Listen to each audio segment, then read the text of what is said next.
the presentation. Pretty simple and hopefully pretty quick. Oh, next.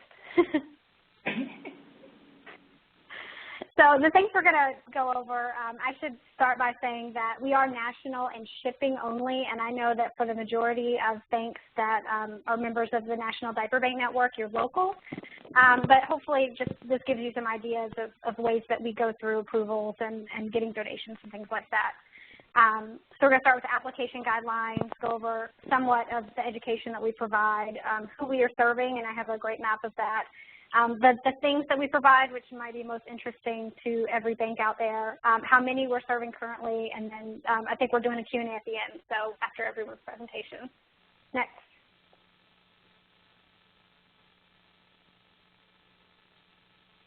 So for our approval guidelines, we really try to stick, mostly we end up using WIC. Anyone who is approved for WIC or SNAP or any type of public assistance, there's certain variations among states that we have to be familiar with, but you would know for your own state.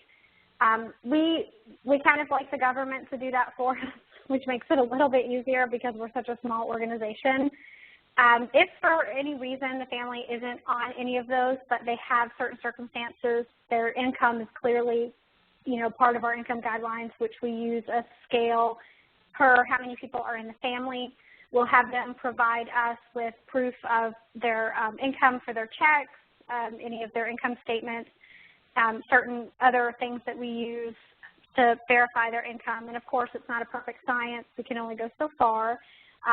But we do try to make sure that they're within the levels. But in general, we're pretty lenient just because we know that many people, despite what is on paper, could be having trouble. And if they're asking for help, we want to try to help them. We just don't want to be taken advantage of. We've very rarely not approved people. Once we have them approved, we do have them when they're applying, before they apply, they do watch a video. And part of this has been because we get tons of emails and questions about our organization from people, and they didn't read the guidelines that we have up. And I think part of that has just been that the education levels were not there, and they didn't either understand it or couldn't read through it. So we decided to make a short video explaining some of the basic guidelines about our organization. It's a lot easier in person. I can tell you I volunteered for a local diaper bank as well. It's much easier to speak to someone in person, but we're trying to do the best we can to get through the computer screen to tell people what it is that they're getting into. And that was part of the video, the visuals. And one of the other things that I'm sure you're familiar with as well if you're working with any sensitive information is just keeping it private. We have opted to be a very small bank. We get lots of people who want to volunteer and want to offer their services, which is wonderful, but we've really tried to keep it very small. The person who started it is a personal friend of mine, and I ended up coming on to help her. Another friend has come on to help, and I've recruited some of my personal friends in the community of cloth diapering who are familiar enough with it and people that I truly trust to handle information such as Social Security, birth certificates, income. Some people don't block out some of the information that they send us, such as numbers, very personal things, and we all have it encrypted through an SSL for our phone system that I use that I pay for each month. And so that's how we keep everything private for our families. Next.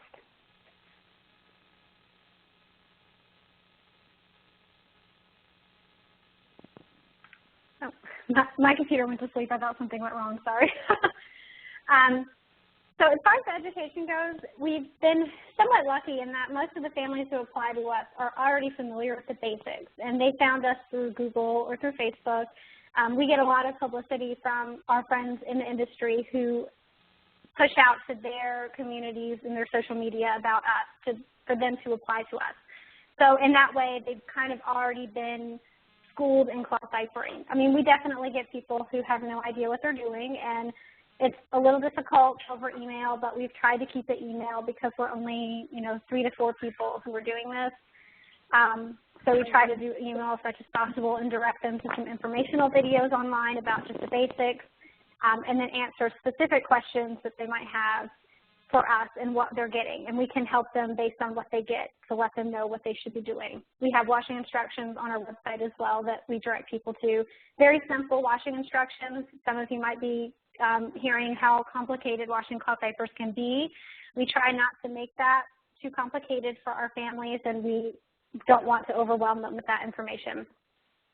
We have done phone calls for people who are extremely not understanding what we're trying to get across and need that extra help, but we try to keep that minimal just because of all of our other work that we're doing. This is all volunteer for us. And then, yeah, we send people to the blog and other videos. So that's pretty much it. Next. This is a very low resolution. I didn't realize what the resolution this was. This is an image, and you can really see where we've been able to help families since we've just we reopened in January. So this is just since January, and it's not even all the little pins because it would only let me map out a certain number. But we're averaging about 30 families a month, and this is showing where everyone is located. We have a lot of people in Florida, a lot of people in California, of course, up the coast, and it just really goes along with where the population is and where it's concentrated. We don't serve too many people in the Midwest, but, we've been able to ship to every single state except for Vermont and Wyoming, and this includes Alaska and Hawaii. So we have people all over, which, this is useful information for any disposable banks who may be in these areas. You can see there is a need and a desire and an inclination to cloth diaper in certain parts of the country, and they might not have access locally because there are a growing segment of cloth diaper banks that have charters or that are just individually based, locally banks, but they're few and far between, and our goal has always been to service the areas in between those parts of the country that don't have access to a local bank. So we're happy to see more local establishments help those people. Next. So for our shipping, this has been the biggest development for us, is that Grovia, which is the makers of the Grovia All-In-Two, which was the first all-in-two diapering system. We had a meeting back over a year ago, almost a year ago, and we decided that we would work with them and they would take over all of our warehousing and shipping, which was our biggest issue because our organization was centered in Gloucester, Massachusetts. Anyone familiar with that knows that real estate there is insanely expensive and very hard to come by. A shack is like a $500,000 shack there. And it's near Boston, which, again, is a very expensive part of the country. So we just could not afford to get a warehouse space, an office space, anything that could really headquarter our establishment. So they offered to do that for us in Bozeman. And they have a huge warehouse where they do all of their shipping for their store and their manufacturing. And so they sort through everything for us. They've been trained by the owner and the creator of Grovia on what to look for because we want to make sure that people are getting diapers that aren't in disrepair, which is a big thing when you're getting donations. What can be sent out, loose elastic can't be sent out, any of the laminated diapers can't be sent out to families. These are things that will ultimately lead to failure in cloth diapering. So if the diaper doesn't hold water, then the family's not going to be successful. So we do try. Of course, there are some things that slip through the cracks, but as much as we can, we try to send them things in the best possible shape and the new diapers we get from other companies as well. We mix in new with old to try to give them the best of what we can give them from what we have or donation-wise. So we just work with them directly, and our volunteers handle the administrative side. Grovia handles all of the shipping and the receiving and the sorting, which has been a wonderful partnership so far, and we're really, really lucky to have them do so much work for us. Next. And the items that we ship, I did go over the condition a little bit. We ask in advance for people to send us their diapers in good condition. And that doesn't always happen, but we try to put out there that we can't at this point repair diapers. We were doing that when we were a younger organization and smaller, but with this rate, we're shipping sometimes 15 boxes a week of diapers and handling, a decent amount of donations. We can't sort through all of those things. So we do try to get them in good condition. We have everyone on the application state the age and the size of their child, any specifics like Sometimes in the cloth diapering world, which is a little different, some children have problems fitting into certain diapers if they have chunkier thighs or, you know, are extremely skinny babies, and we ask if they note any particular attributes of their baby. If they already know of a brand that either does or doesn't work, we ask them for that information and try to match them up as best we can. You know, we take into account anything that, such as fabric allergies and special needs children who are older who might need something that pulls up if we have that available. Some people will specify, can we get something that's daycare friendly, because daycares, I mean, they should be accepting cloth diapers as far as state laws, most do. It's very rare that it's a state law that they don't have to accept diapers, cloth diapering, even though they may say so. But they do prefer easier diapers, and so we'll try to send pockets or all-in-ones, at least a small number that they can keep in rotation for daycare. What we send 16 for one child, which is enough for, depending on the age, between a day and a half to 3 days of laundry. 20 for two, and we try to send, if they have two, we try to send more one-size diapers that will work on either child, and then 24 for 3 or more children. And we've had several families with 3 children still in diapers, either because of multiples or because they have very closely spaced children, and some of the older ones are still in diapers. Next.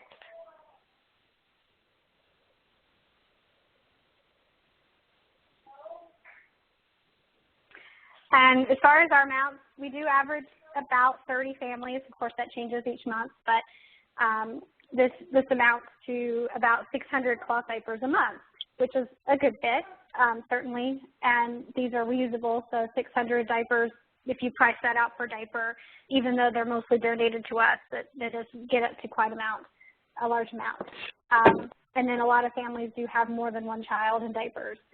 And where we get donations, we have used social media to source donations from families, mostly is where we get the bulk of our donations.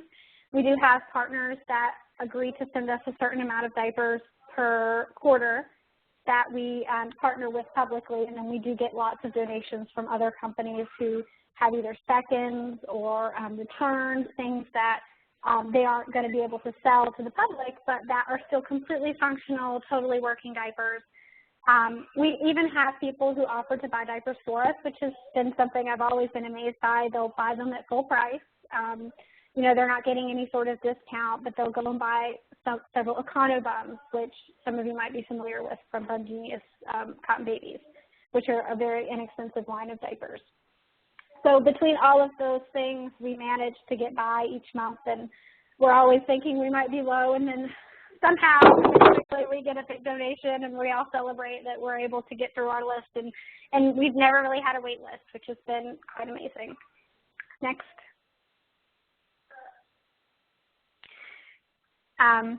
So just to close, we're only going to be online only, and people ask us if we're going to open chapters. We're not. We never have. That's always been our goal, is to help people without local access, because we do believe that local is best. Meeting face-to-face with someone who can explain cloth diapering is always the best. It's the best education. You can ask the questions you need to ask, but we want to be there for the people who don't have that kind of access. You know, we think that all families can cloth diaper with the proper education, even just part-time. We're not trying to say everyone has to or everyone should, but we think that most families could really benefit from using reusable options for anyone on a budget. And, you know, if disposable banks are willing to at least have some on hand, we think that would be wonderful. And if they have just a little bit of education, they can cater to cloth diapering families too, and find that it will help them immensely, because that's less families coming for more of the disposables that you may or may not have all the time. It's just a cycle that continues for them and for you. And then I think we'll take questions after Amanda's presentation. Thanks. Thanks, Kim. Let me unmute Amanda and get to her presentation. Amanda, are you there? I'm here. Excellent. Let me get to yours. Take it away. Great. Well, thank you, everybody, and I appreciate Allison inviting us to be a part of this. I'm the founder and the executive director of the Rebecca Foundation's Cloth Diaper Closet. Next. And we are a national and locally accessible cloth diaper lending bank. We actually have over 45 chapters located across the country, as well as our main chapter located here in San Antonio, Texas, where I'm at. Not only do we have local chapters to kind of help the community locally where there may not be a disposable bank available to families, but also to provide them the cloth diapers, but we also ship nationally to families across the country, as well as military families stationed overseas. So we're kind of an all-encompassing bank. We kind of have different tiers, and I'll get into that in just a second. Next. Now, like I mentioned before, we have over 45 chapters, and the reason we started doing chapters was because the demand from our main chapter was so great and so much that it was actually a lot for myself and our volunteers to handle. So we decided we wanted to have a greater community impact. So we looked into starting and opening chapters last year and have grown quite a lot since that time, and have had a great many volunteers who have started teaching cloth diaper classes within their locally in their community, as well as speaking to WIC offices and really getting to those families who would have ever actually considered cloth diapers, who would not have known that they were available to them. So for us, that's a great accomplishment within our chapters, and to be able to have that local person to them if they have any problems or questions or issues, if they have somebody that they know face-to-face and one-on-one, that they can kind of get that personal, teaching from. Next. Now, with our programs, we're slightly different. We have about 3 different tiers for someone who can qualify. Our first one is with our domestic applications, and this will be for anybody who's on any type of government assistance, no matter what it is, WIC, Medicare, food stamps, lower reduced lunches, any type of government assistance programs. They can apply through our website. And on our application, it's pretty simple. They just provide proof of child and proof of being on the government assistance. And I'm actually the only person who looked at any of the applications just for the security of those families. We want to keep the amount of hands and eyes that see that important and sensitive information just down to one person. So I'm the only one who actually approves any of the applications.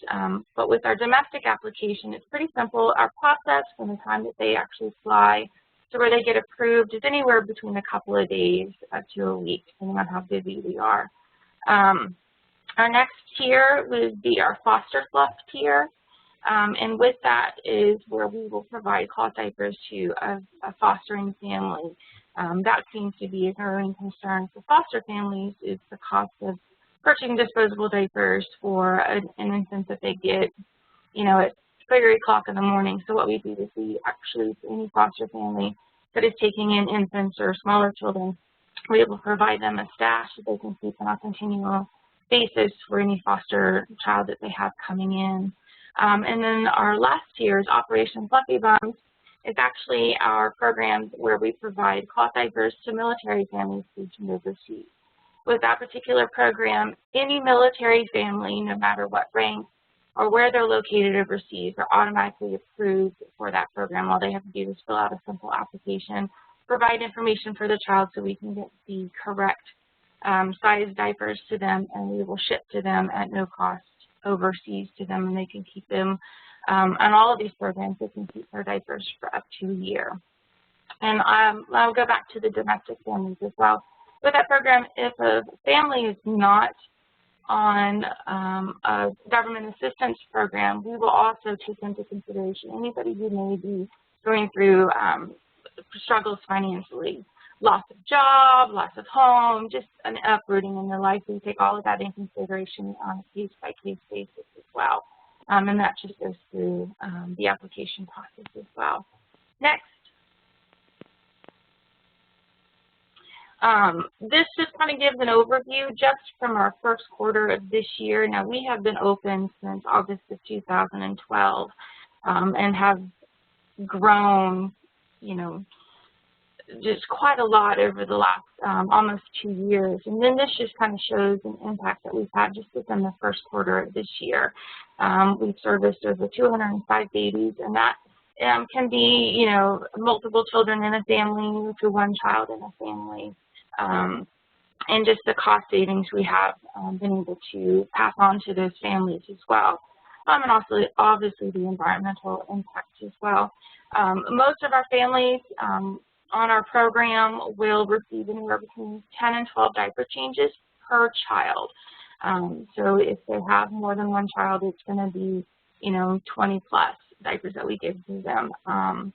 And they can keep those diapers for up to a year with extensions if they need them at 6 months increments. And the reason we have put a time limit on that is because we really want these families to be successful. We want them to be able to build up their own supply of cloth diapers through the savings that they've been given through not purchasing disposable diapers. And on average, we used to have a 3 to 6 months time that our families were actually on our loan program. Now, after reevaluating it, they are on our program anywhere between 1 and 3 months now, where they will be returning their diapers back to us because they have built up their own stash. So it's been wonderful to kind of see that change with the families as well. With our donations, we get a lot of donations from individuals, and we also get donations from our sponsors, which could be major companies within the cloth diaper industry. But we actually take all types of cloth diapers, no matter if they need repairs or not. If they're delaminated, we'll find a home for them. We just take them all because we have a wonderful team of people who actually help us through the different chapters. Who can sew. I am not one of them, but we have just many people. We just try to use as much as we can that's already out there and try to get those to families. We also do a mixture between new and used for the families to help them be successful, and obviously tailor it to what their lifestyles is, and you know, do they have a washing machine available to them? If not, you know, we always tailor the packages based on what the families have available. Next.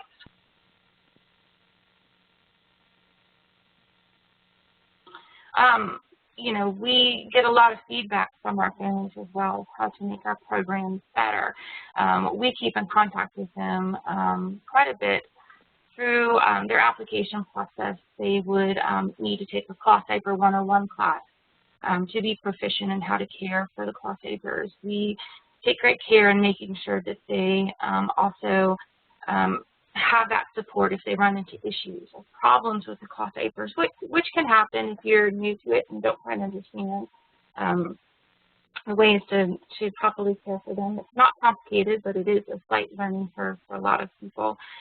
So we keep in contact with them, as well as being on the loan program with us. We ask that each family on the program volunteer 2 hours, a minimum of each month, to give back to the loan, back to the program. And this can be any way through social media. It could be through helping us at events at a chapter near them. It could be helping to, you know, put packages together for other families. It can be a mentor to somebody who's new on the loan program. So we really want to create that type of environment where families are helping other families, and families who are off our loan program stay with us. A lot of them turn around and open chapters with their community as well. So it's just been a full circle of helping and really kind of bringing it forward and fluffing it forward, as we call it here, to other families, and really trying to get to those who just may not know that there are other options out there. Next. And this is all our information, and I'm sure we'll have some questions, and we'll be happy to answer those.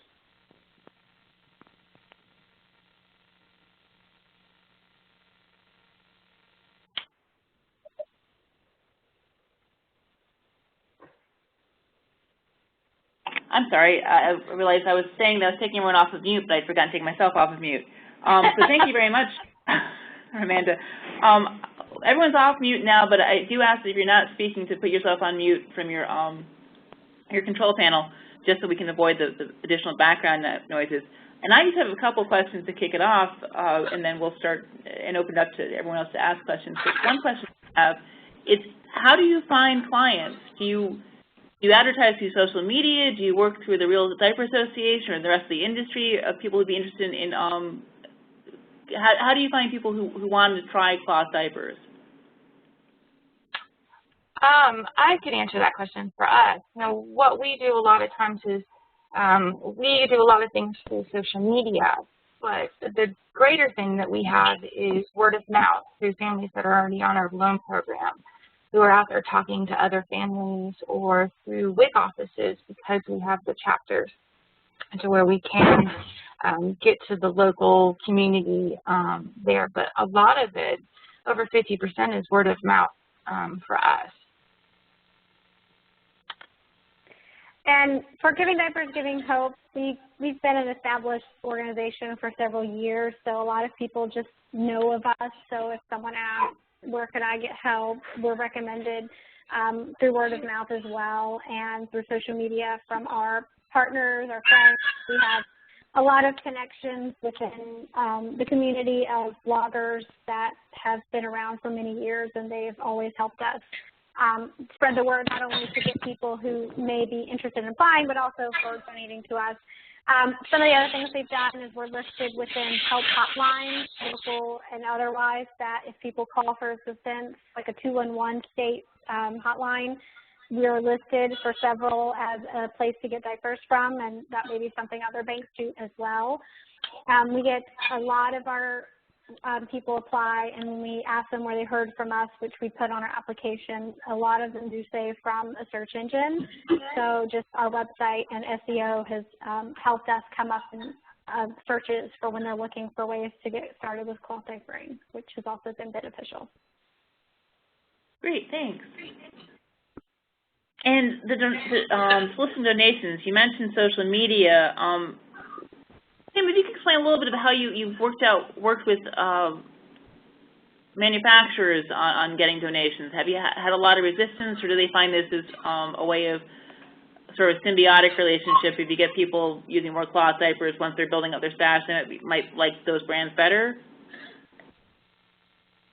You know, we've never really told brands that it's a way to foster loyalty. I think that what's different about the cloth diaper community is that many of the people who have started brands or manufacturers, or people who make the diapers themselves at home and sell them through Etsy or Heinekart or wherever, they started out of a desire to just get more people to use cloth diapers, and the money came after.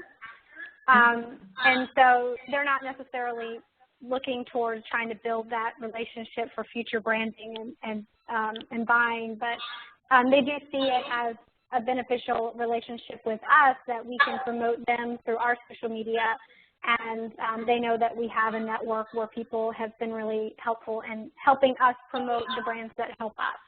And so they recognize that, and that partly is due to my connections with my blog, Dirty Diaper Laundry, as well. Great. Amanda, do you want to add anything to that? Yeah, no, ours is very similar to that as well. The sponsors that we have find it beneficial to partner with us, or partner with Giving Diapers, Giving Hope, or any other cloth diaper things that may be out there. One, because they're getting into an area that they may, with families who may not be familiar with their brand or know who they are. And obviously that's not their 100% motivating factor. They love to help. They love to give the cloth diapers out to the community. They want everybody to be on, using cloth diapers. So for us, they just want to have that help factor, and then anything that we can do in return for them as a thank you, we certainly do that. Giving any type of testimonials from the families who absolutely fall in love with their diapers, who would never considered it. But again, that's not their motivating factor. It's just really tried to help get the cloth diapers out to the hands of the people who need them. Great. Now, you both mentioned that you have a lending program, meaning that the diapers get returned. what kind of yield do you find on the returns? Do you have a lot, I mean, do most of them come back? Do they come back and they're no longer any good? What kind of returns are you finding? For us, we don't give a time limit. We try to just encourage people to donate them back once they're through with them. And sometimes they'll end up serving 2 children, and we find that's fine. We have started to recommend that people, if they're in repair, if they need repair, because we're not doing repairs at this time, when people reply to us, say they're ready to return them, we've told them to pay it forward maybe with someone locally who is good at sewing. And I mean, our whole thing is just to get more people in cloth diapers. We don't necessarily just want every diaper back. So we'll say find someone locally through Facebook groups or a forum or Recycle or Creditsless Free or something that would be interested in the diapers to repair and then use again and give them a second life. If they're in great condition and ready to return, they just send them back whenever it is. You know, we don't always get them back. And that's part of the reason that we do charge a shipping fee for to and from. So if they never send them back, that second half of their shipping fee just goes into buying more diapers if we need them or buying other things that we might need for the organization. We used to use that to repair people, but now we don't anymore. So we're going to look into just putting that into sponsoring shipping. For the people who are able to pay the small fee, which is $35, and that does cover to and from. We send them the label when it's ready to return that they ship it back to us. Great, thanks. Amanda, how about you? For us, we've had great success with families giving their diapers back. We actually do not charge any type of fee for shipping. We actually cover that through our organization. Families who are able to help out with the shipping, they're encouraged to do so. But for us, you know, like I said, we have a 1-year time frame for families to be on our loan program, not because we don't want to help them, but we just want them to be successful, you know, and being able to build up their own stash and giving those diapers back for another family. So they're on a program for up to a year, and on average right now we're about 1 to 3 months they're giving the diapers back because they're taking what they've been able to save from purchasing disposable diapers or whatever the case may be to building up their own stash. So when we do get the diapers back, they're in excellent condition most of the time. We do have some rare occasions where they come back and they're not usable. But that's great. That means the family loves them and use them. But a lot of times they come back and we're able to sanitize them, stain them, get them ready for the next family to use so we can move it on. And that's an environment that we've created within our organization where the families feel like I've accomplished something. I've built up my own stash. I want to give you back your diapers so you can help another family like you've helped me. So that's one of the things that we pride ourselves on within the Rebecca Foundation. Great. Have you ever had people send them back and say, I thought I was up to it, but I'm really not quite up to it after all? For us at the Rebecca Foundation, we've had some families who were just like, this is really, really hard. I can't do it.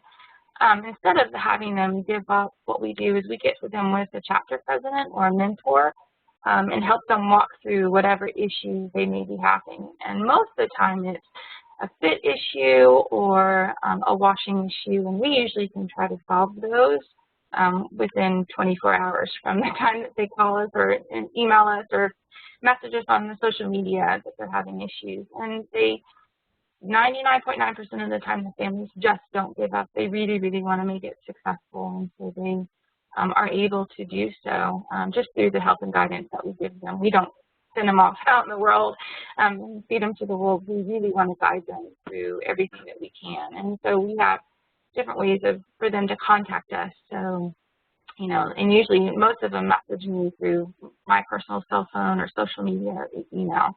So there's always somebody they can get hold of 24/7. Great. Kim, anything to add to that? I would say it's about the same. We don't get a lot of people who have just found cloth diapering not to be for them. When they return them, it's usually simply because they built up their own stash or are through with diapers.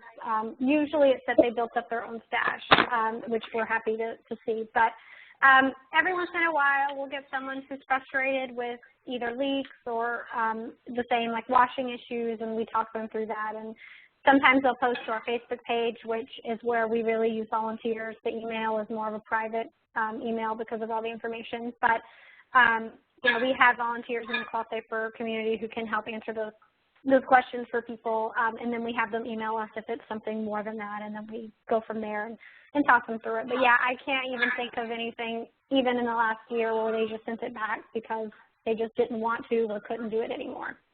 Great. Samuel Jones, I noticed you had a question. Yes. I had noticed, I got to speak, let me take it off speaker. I had noticed during the presentation they had mentioned they were having people volunteer. What, did I hear that correct, in exchange for being a participant in the program? That would be the Rebecca Foundation, yes.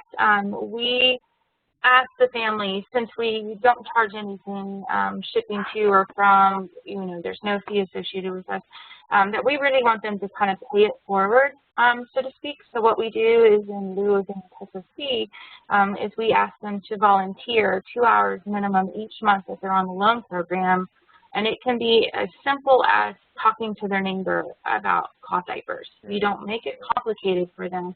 It's really just a matter of, you know, spread the love, talk to anybody, anytime they mention anywhere, don't care where it is, you know, whatever level of volunteering. Is that not services being given in exchange? No, I wouldn't think so. Okay. Yeah, no, we don't have people volunteer in exchange for the program. We, you know, the only thing we've ever done is we take a survey after so many months just to see how people are doing, see if everything has been successful, any advice. Like we talk to people and ask them what went well for them, and ask if they could give us pointers on where we could improve. Should we speed up communication, speed up shipping? Is the application too long, too short? Like anything that we can use to help people down the road, which is probably the only thing we've asked people to do, which is not part of the requirement. But so far, that's really it. We've never had any applicants volunteer with us in any other capacity. Our volunteers have all come from people in the community who just want to help us. All right. Great. Other questions?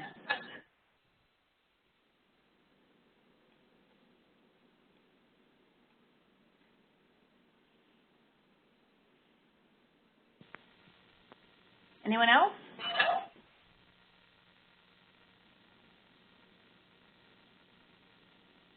Can you guys hear me? Yes. This is Susie Dunn with Inland Northwest Baby in Spokane, Washington. Hi, Susie, go ahead. Hi. We're a diaper bank, and we're 100% disposable right now, but we'd really like to expand to cloth diapers. And I know that you guys had mentioned that you don't have a huge problem with return, but one of the concerns that has come up as we've been kind of planning has been the possibility of moms receiving the diapers and then selling them to either, you know, used consignment shops or online. Do you label yours, or do you do anything to kind of prevent that? At Giving Diapers, Giving Hope, we don't label them.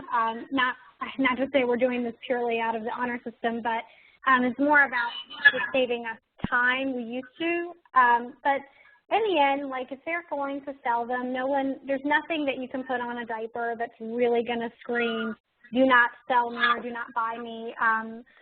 There's another organization called Share the Love. They draw a little heart with a Sharpie on the tag.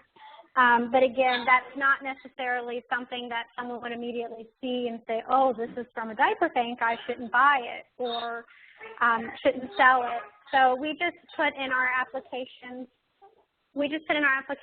that if we find that anyone has sold them, you know, anything to that effect, that, you know, we can press charges because that is our property. I can't say that it's been 100% effective, but we are trying hard to just make it Set the tone, but not necessarily. Yeah, but it's one of those things. We did get 2 very hard to find diapers that are limited edition that are selling for about $60 to $70 a piece sometimes on eBay.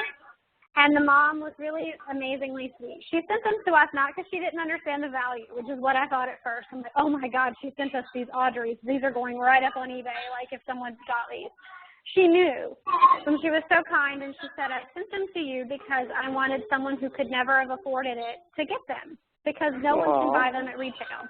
And I mean, of course, I'm like in tears. I'm like, you're the sweetest mom ever. So we did mark those, and we sent a letter with it to the moms because they might not have even known. And we just explained how important the diapers were, how special they were, why the mom did what she did. And we're hoping that that was just enough to say, wow, these are really special. I'm so lucky to have them. I will use them and love them versus, holy crap, these are going on eBay right away and I'm getting $60. Right. Right. So that's what she's really done so far. Okay. I have a couple questions, if that's okay. I know that Cotton Babies does have a wholesale or even a below wholesale cost program, correct, for nonprofit diaper banks. I mean, if I were to raise funds from corporate sponsors, is anybody else buying from them at below wholesale? Do they support that way? I don't know specifically. I could ask Jen and send a note back to Allison to send out. She does her own set of diaper banks, but I'm sure there's a way to work with the Conobum or somewhere that you could buy them at cost or low cost, because she does want to support, not just with her diaper banks. But I could check with Jen if you'd like, because she's in the network as well as part of her work. And Susie, if you're going to the conference, Jen will also be at the conference, so maybe you guys can, presenting on cloth diaper banks and how disposable diaper banks can incorporate cloth diapers in their program. Say that again, I'm sorry. Jen Laddett will also be, the founder of Cotton Babies, will be at the conference speaking on a panel on how disposable diaper banks can incorporate cloth diapers into their programs. So I'll be sure to introduce the two of you if you come to the conference. Yeah, okay, great. And I'm really new with the organization. When does I will need some information on when and where the conference takes place as well. I'm sorry. It's October 9th and 10th this year in Kansas City. Okay. Okay, great. Good to know. Okay, I think that was it. The only other questions we had were, some people, part of our group is thinking that all moms now that have, that we are, filling requests for disposable must be, almost like a requirement that they take a class or that they, do a trial period with cloth before, and I'm torn on that concept, and so I was wondering if anybody, does do both that's on this call that have found, ways to convert those disposable clients to cloth. For us, this is Amanda with the Rebecca Foundation.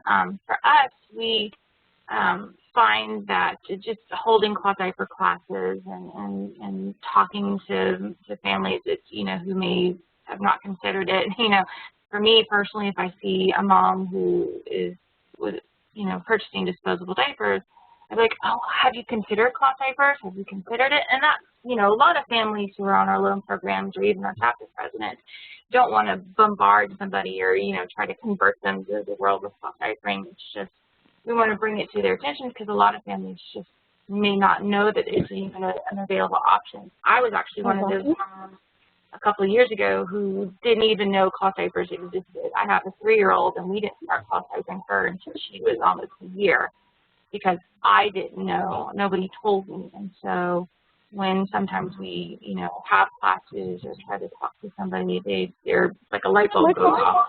They're like, oh, I didn't even know that was still an option. Are they like pens? Do they work like that, like how my grandma used to have them? And I usually have to pull out my cloth diaper and show them, like, no, this is what they look like, and usually have a cute pattern on them. That usually will get somebody interested and like, oh, here's our information, even if you don't qualify for our program in any way, send me any messages or come to our cloth diaper classes. We would love to have you. Even if it's just something that's not for you, at least you have the information. You can make an educated decision.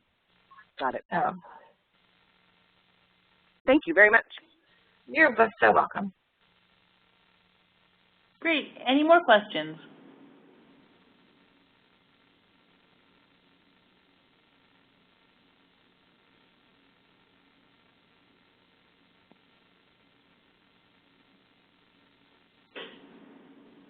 All right. Well, thank you everyone for joining, and a big thank you, and join me in thanking Kim and Amanda for telling us about the world of cloth diaper banking and how their programs work. Both are really successful, and I think I'm really pleased that we can include them as part of the Diaper Bank network. So thank you very much, everyone, and big thanks to Kim and Amanda. And I'll send the recordings out to everybody and their slides. And if you have any questions you want to ask, sort of after thinking about it, let me know, and I'll pass them on to Kim and Amanda. Thanks so much for having me. I appreciate it. Thank you, guys. Enjoy your afternoon. Bye-bye. Bye-bye.